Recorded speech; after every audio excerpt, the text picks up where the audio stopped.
Hello ছোট বন্ধুরা, আজ তোমাদের জন্য আছে পিঁপড়েদের বাসা বদলের গল্প। জঙ্গলের গভীরে বড় এক পিঁপড়ের উপনিবেশ বাস করত। তাদের রানী পিঁপড়ে এবং শত শত কর্মী পিঁপড়েরা প্রতিদিন কঠোর পরিশ্রম করত। বনের মাটির নিচে শুকনো পাতার আড়ালে ছিল তাদের সুন্দর বাসা। গরমের দিনে তারা বীজ, শস্য, ছোট পোকামাকড় সংগ্রহ করে বাসার ভেতরে জমা করেছিল, যাতে খারাপ সময়ে খাবারের অভাব না হয়। সেই দিন আকাশ কালো করে এলো। দূরে মেঘের গর্জন, ঝড়ো বাতাসের শব্দ, সব মিলিয়ে বোঝা যাচ্ছিল বর্ষা নামতে চলেছে। কিছুক্ষণের মধ্যেই টিপ টিপ করে বৃষ্টি শুরু হলো। প্রথমে পিঁপড়েরা খুব গুরুত্ব দিল না, কিন্তু অল্প সময়ের মধ্যেই বৃষ্টি বাড়তে লাগলো। বজ্রপাতের শব্দে বনের প্রাণীরা লুকিয়ে গেল। পিঁপড়েদের মাটির নিচের বাসায় জল ঢুকতে শুরু করলো। অস্থির হয়ে তারা একে অপরকে স্পর্শ করলো, সংকেত দিল এখন বাসা বদলের সময়।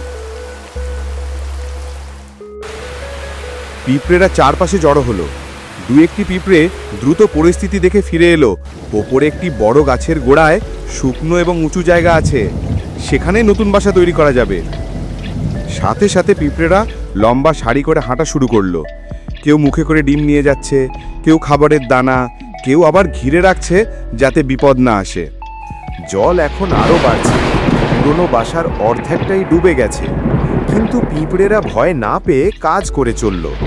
সামনে যে পিঁপড়ে পথ দেখাচ্ছিল, সে পরিচিত শুকনো পাতার টানেল দিয়ে সারি এগিয়ে নিল। মাঝে মাঝে বৃষ্টির ফোঁটা পড়ে তাদের পিছলে দিত, কিন্তু তারা হার মানল না। উঁচু জায়গায় পৌঁছে পিঁপড়েরা প্রথমে খাবারগুলো নিরাপদে রাখল। এরপর শুরু হলো নতুন বাসা তৈরির কাজ। ছোট ছোট মাটির দানা নিয়ে তারা ঘর বানাতে লাগলো। শুকনো পাতা কেটে আড়াল করলো। কিছু পিঁপড়ে পাহারা দিল।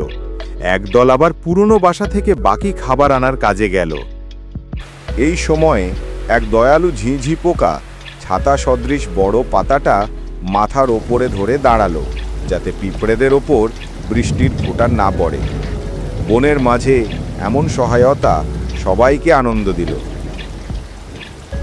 অবশেষে সন্ধ্যা হতেই নতুন বাসা তৈরি হলো। বৃষ্টি তখনও পড়ছে, কিন্তু পিঁপড়েদের মনে কোনো ভয় নেই। তারা জানে কঠোর পরিশ্রম আর একতার মাধ্যমে তারা সব বিপদ সামলাতে পারে। রাতের অন্ধকার নেমে এলো। বৃষ্টির শব্দ মৃদু। নতুন বাসায় আরাম করে পিঁপড়েরা বিশ্রাম নিল। তাদের চোখে ভরসা, আগামীকাল নতুন সূর্য উঠবে আর তারা আবার পরিশ্রম করে সুন্দর জীবন গড়বে। এইভাবেই ছোট পিঁপড়েরা শেখালো, কঠিন সময়ে এক হয়ে কাজ করলে কোনো ঝড়, কোনো বৃষ্টি আমাদের থামাতে পারে না। চ্যানেলটি অবশ্যই সাবস্ক্রাইব করুন, কারণ আর কিছুদিনের মধ্যে আসতে চলেছে আরও মজার ভিডিও। ভিডিওটি দেখার জন্য আপনাকে অনেক ধন্যবাদ।